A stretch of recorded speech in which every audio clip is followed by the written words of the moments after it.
Those of you that are struggling with praying, or you don't feel like praying and your mom's nagging you and telling you, come on, get up, pray. You're on vacation, what excuse do you have? Let's go to the masjid. And you're dragging your feet and you're like, come on, get off my case already. This is annoying. And even when you're praying, you're rolling your eyes after you say Allahu Akbar, you're like, this is what you're doing. Your parent, let me talk to the parents for a second. If you forced your children to pray, or you pressured them and nagged them into praying, and they somehow prayed, and they're 13, 14, 15 years old, you might feel better, but they don't. And this religion is actually not about what is happening on the outside. The essence of this religion is what is happening on the inside. So just because you see a behavior that you would like to see, that actually doesn't mean that we have accomplished something good with our children. That's, in a sense, it's good, but it's artificial. It's on the outside.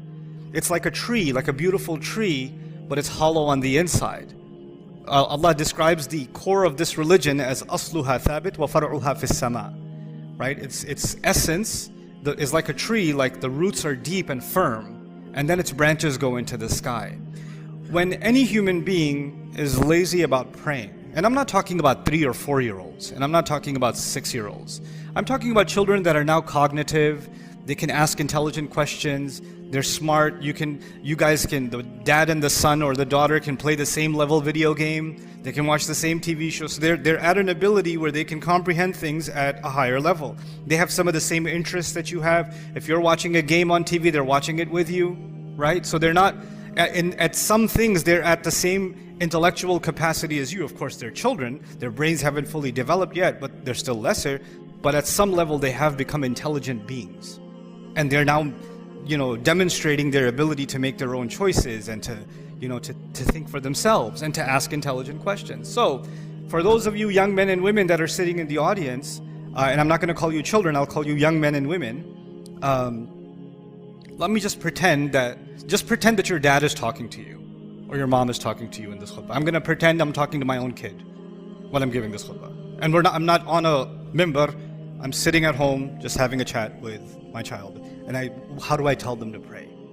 The first thing I want to start by saying is there was a time, my dear, that I didn't know you, and you were not relevant to me. You didn't exist, I didn't care about you, never thought about you, you were nothing to me. Lam yakun shay'an madhkura. Quran says there was a time in the life of a human being where he was not remembered at all. And including me, I didn't remember you, I didn't know what your name was going to be, I didn't love you at all because you were zero to me, nothing to me. But then all of a sudden you came in my life. And even when I found out that your mom is going to give you birth while she was holding you in her belly, and even the mom, I used to wonder what you're going to be like, but I had no idea. I had no clue. Part of me was scared you'd be like me, but I had no idea what you would be like. And even as you were growing up, when you were a baby, I still didn't really know you. I knew that you need to be fed and sometimes you smell really bad. Other than that, I didn't know much about you. I had to clean you and feed you, but I didn't know much about you. And now that you're growing up and we can talk and communicate now, and you're going to school and we live in the same house, I just want you to know that this relationship wasn't always there. And I also want you to know that this relationship will not always be there. We have very little time together. We don't have a lot of time together. And very soon, you're going to become an adult. You're on the way to becoming an adult. It's not very far away. In fact, when you were a baby till now feels like a month. Like blink my eyes and you became this thing. And before you know it, you're going to be an adult, you're going to go to university, you're going to get a job, you're going to get married. All these things are going to happen, inshallah, if Allah wills. And when that happens, it's not going to be like this. You're not going to come home to me. You're not going to spend time with me. You're going to have your job, your family, your wife, your husband, whatever. You're going to have your own life. So the time that we do have together is very limited. And even in that time, you've got school, I've got work, I've got groceries to do, so we have like 20 minutes in a day where we can actually have a conversation. We have very little time actually together. And when you get older, the thing you will remember about me are those few moments we have together, because we don't have 24 hours together. We just don't. So now, the first thing I want you to know is that I barely know you. I barely know. I know we live together, but I barely know you. You know why? Because no human being can truly know another human being. You don't tell me everything you're thinking, and I don't tell you everything that I'm thinking. But there's someone who knew you even when you were nothing to me. And someone who loved you even when nothing in this creation loved you. No one in this creation loved you. And someone who will have a relationship with you even though my relationship with you is going to change. Many of the adults sitting here, even me as a dad, I know my relationship with my dad when I was a kid was different. My relationship with him when I was in college was different. And my relationship with him now is completely different. Even though we're the same people, our relationship has completely changed. But there is someone who has loved you and has protected you and has planned for you and has taken care of you from the beginning. And will always do so. And that's not me. I'm just an episode in your life. I'm not more than that. It's a beautiful episode that Allah gave you and me together, but it's not a permanent episode. That's the first thing I want you to know. The second thing I want you to know is when I tell you to pray or tell you to do something, you feel like I'm controlling you. I'm bossing you around. I'm telling you what to do. I want you to know something. I can't control you. I can give you advice. I can be strict with you sometimes. That's true. But pretty soon you're going to get old enough where no matter how hard I yell and no matter how much I raise my voice and how frustrated I get, it won't matter because you're going to make your own choices. You're going to say, okay, Dad, I'll talk to you later. Okay, I gotta go. I got another call. And you're just going to hang up on me and you're going to do your own thing. And in fact, most of the time, I will not have any control over the choices you make. In fact, when you're at school and you're hanging out with your friends and you're talking to your friends, I don't control any of those conversations. And if I've already given you an iPad or a phone or whatever, and you're communicating with your friends, I have no control over the kinds of communications you're having. And even if I put parenting control apps on these devices, I still can't control what you're really thinking and what you're really doing.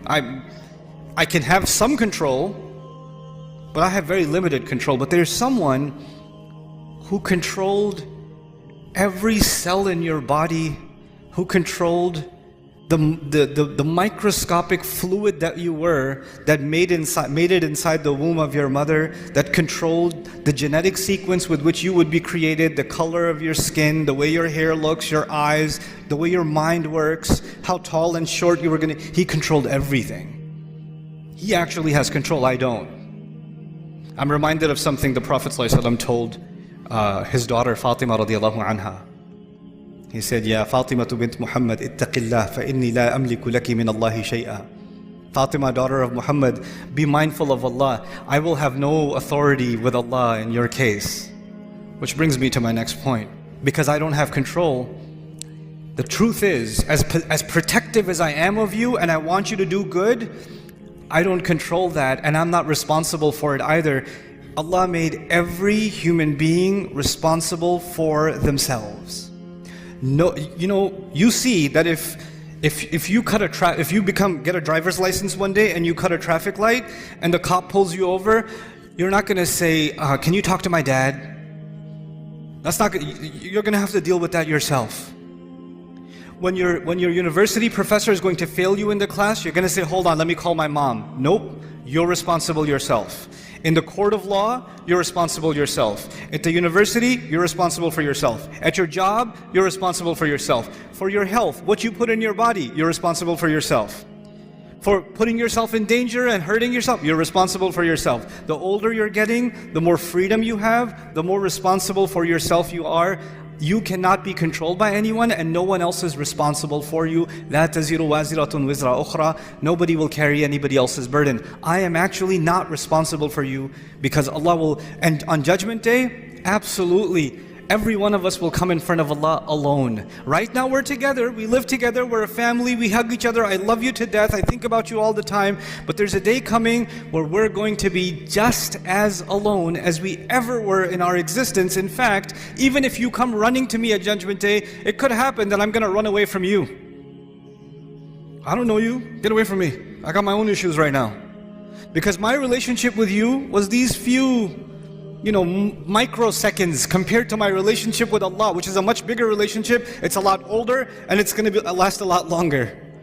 right? And I have to deal with that relationship right now on Judgment Day. So this relationship, يَوْمَ يَفِرُّ الْمَرْءُ مِنْ أَبِيهِ وَأُمِّهِ. But, and all those ayat. A person will run from his mother, his father, his children, his siblings, his spouse. Some of you say running from the spouse, I already do that. Okay, anyway. So, the next thing I want you to know is that I need to feel that you respect me. I need to feel that you love me. Just like you need to feel like I care about you. When you love someone, you kind of have some needs from them. You need for me to make sure that the house is taken care of. You need to make sure, my responsibility, you need from me that the electricity bills are paid and the heating is working. And you need for me to make sure that you can get to school. You need to make sure, for me to make sure that you have clothes. Those are my responsibilities. And I need to make sure that I feel some respect from you and regard from you and obedience from you. I get that. But the relationship you have with Allah is different. You have a lot of needs from Him. He has no needs from you. He doesn't need you at all, actually. He doesn't need anyone or anything. And let's just talk about you. When you say, why do I need to pray? Why does Allah need me to pray? Allah doesn't need for you to do anything. It's not about Him at all. Allah even says, when nothing will remain. Let me just give you an example from the Quran. When nothing will remain in this universe. Let's talk about that about the glory of Allah for a second. Recently I was in Qatar during the World Cup. And the team that wins, so Argentina wins. And it's a glorious event. And they're being celebrated as champions, right? But imagine if the athlete was being celebrated, but there was no crowd, no cameras, no stadium, nothing. A guy lives on his own on an island, and he kicks a ball into a goal and says, "Glory!" and nobody's there. That sounds psychotic, doesn't it? To have glory, you need to have an audience. To be acknowledged, you need to have people around, somebody to be acknowledged. To have praise, to have appreciation, you can't have appreciation by yourself. You got to have someone doing it for you. But Allah says, كُلُّ مَنْ عَلَيْهَا فَانٍ وَيَبْقَى وَجْهُ رَبِّكَ ذُو الْجَلَالِ وَالْإِكْرَامِ. He says, everything will stop existing on this earth, and yet the face of your Rabb will remain and it will still possess glory. Allah is the only one who is glorious even when there's no one glorifying Him. Only one. Anybody else needs somebody else to do it. So Allah does not need my prayers. Allah doesn't need me to eat halal chicken. Allah doesn't need me to not say bad. He doesn't need any of that from me. So just get that thought out of your head that somehow you're doing anybody a favor. Allah even says, يَمُنُّونَ عَلَيْكَ أَنْ أَسْلَمُوا. They think they're doing you a favor by accepting Islam. You know? لَا تَمُنُّوا عَلَيَّ إِسْلَامَكُمْ. Don't tell me that you're doing me a favor with your Islam. بَلِ اللَّهُ يَمُنُّ عَلَيْكُمْ. Allah is the one doing you a favor. Now, the next thing. Why does someone not pray? I'm not talking about you, my dear son or my daughter. I'm not talking about you, but just let's ask the question, why does someone not pray? Well, there could be lots of answers, but Allah has His own answer to that question. It's a pretty scary answer. It's an answer I read in the beginning of this khutbah. He said, فَلَا صَدَّقَ وَلَا صَلَّى وَلَكِنْ كَذَّبَ وَتَوَلَّى. He didn't actually accept the truth, and nor did he pray. Allah says, He was talking about disbelievers, and He said two things. They didn't accept it. This person doesn't accept the truth, and he doesn't pray. Interesting. So, if you say, if he didn't accept the truth, I would expect him to say, La saddaqa wa la amana. Right? But he says, La salla. What that means is, something is missing in you accepting the truth about Allah. No, the child says, I believe in Allah, I'm Muslim. Yeah, you're Muslim here, you're Muslim in your head, but this truth isn't just for your head, this truth is also for your heart. Something is, you're not feeling how true this is yet. You're not feeling how serious this is yet. You don't realize what it is. Sometimes you know something, but you don't think about it. It's true. You know something, you don't think about it. And so, because that's missing, that's why it becomes easy for me to miss prayer sometimes and you to miss prayer sometimes. That will happen because our heart becomes a little distracted. And that truth of this deen, the truth of who Allah is, that truth goes in a shelf in the back of our mind and we get distracted and don't think about it. That's what Allah is saying. So, Allah doesn't need you to pray. And even if you prayed because I'm telling you to, what are you going to do? I'm praying for, how are you going to make the intention? I'm praying 4 rak'ah because my dad won't get off my case. Allahu Akbar. Allah even told us, the Prophet told us, actions have no value unless they have the right intentions. إِنَّمَا الْأَعْمَالُ بِالنِّيَّاتِ. Actions have no, so even if you did this action, but your intention was, I'm annoying, that's your intention, then it benefits me in no way and it will benefit you in no way. The only one that can benefit from your actual sincere prayer is you. Now, okay, fine. That's the answer to the question, why would someone not pray? 2 more things to talk to you about. One of them is, what's the purpose of praying? Like, what's the point? Because you might think the purpose of praying is so you don't burn in hell. The purpose of prayer is because if you don't pray, Allah is going to hate you. The purpose of prayer is if you don't pray, you're just going to get punished. Or you won't even be a Muslim anymore. The angels will curse you and all this negative stuff. Allah didn't mention those purposes. The purpose of prayer is not to get away from something negative. The purpose of prayer is to run towards something positive. That's the purpose of prayer. Do you know the difference between the student who's studying so they don't fail and the student who's studying because they love the subject? One student is studying because of something positive. The other student is studying because they're trying to escape something negative. An employee who loves their work and an employee who just doesn't want to get fired. They're doing the same exact job. Same exact job. But one of them is so happy, so filled with joy, and one of them is so depressed and so miserable. Why? Because one of them is doing this to escape something negative, and the other one is doing it to go towards something positive. Allah in the Quran, when He told me about the prayer and why we should pray, what's the point of the prayer? He said, He told Musa alayhi salam this when he met him. He said, أَقِمِ الصَّلَاةَ لِذِكْرِ. Is make sure you maintain the prayer so that you can remember me. Maintain the prayer so you can remember me. I told you already, my relationship with you is very limited. But your relationship with Allah started a long time before you even came in this world. And your relationship will continue with Him a long time after you even leave this world. And that relationship is worth remembering because every good thing that comes to you comes from that relationship. Some good things come because I'm your dad. Some good things, but all the good things that come to you only come to you because of that relationship. So if you want all the positive things to stay in your life, you must remember where all of the khair comes from, all of the ni'mah comes from, all of the rizq comes from, all of the guidance comes from. So Allah says the best way you can remember that is that you remember Allah by prayer. The best way to remember Allah is the prayer. أَقِمِ الصَّلَاةَ لِذِكْرِ. That's why you should pray. And finally, okay, that's why you should do it. But just because you're doing it for the right reasons, that's not Allah. Allah says that's not enough. There's some benefits too. There's some good things will come your way when you truly remember Allah. When you truly remember Allah the way He wants you to. And the way He wants you to is these prayers.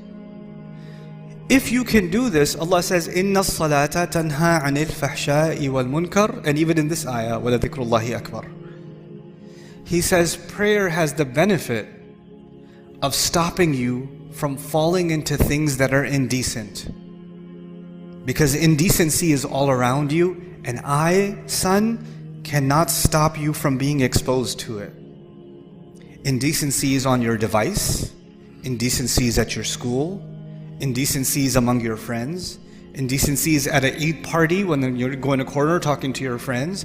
Indecency will be everywhere. And every time you go towards indecency, your heart will get damaged. And Allah says, if you can maintain this prayer, it will prevent you from falling into indecency.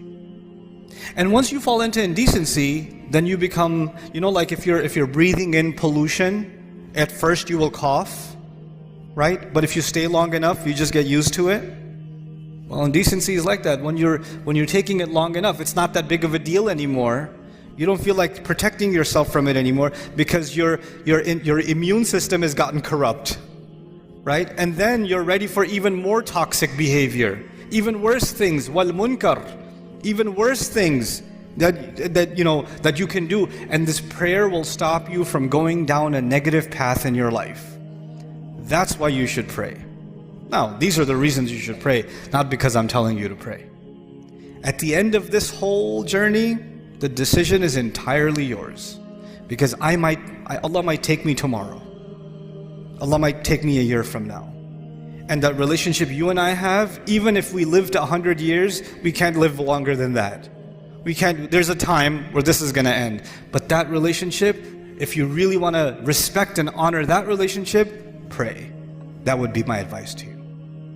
So this is just a small reminder and I'll come back to the parents now, a small reminder for myself and for all of us parents, that the children we've been given are an amana. They are not something given to us so we can control them. The more we try to control them, the more frustrated we become anyway. And the more, I have seen this, especially in families that wanted to preserve the deen of their children, the more they tried to push the religion on their children with control, the more those children rebelled in the strangest ways. Because the thing that Allah wants to give, the opportunity you have with your children is not to make them surrender to your instructions. The opportunity you have with them is to make them think about things that only you can make them think about. Make them love things only you can make them love. Your kid loves basketball because he sees you play basketball. He loves the PlayStation because he sees dad play the PlayStation. You can put a love in your child because of how you are. You can do that. And when you tell your kid, do your homework, your kid is not going to be 40 years old and say, I love homework. But your kid could be 40 years old and say, I love basketball. My dad used to play all the time, loved it. What you love gets transferred over. What you instruct gets rejected. That's your reality. Forget your children. That's your own reality.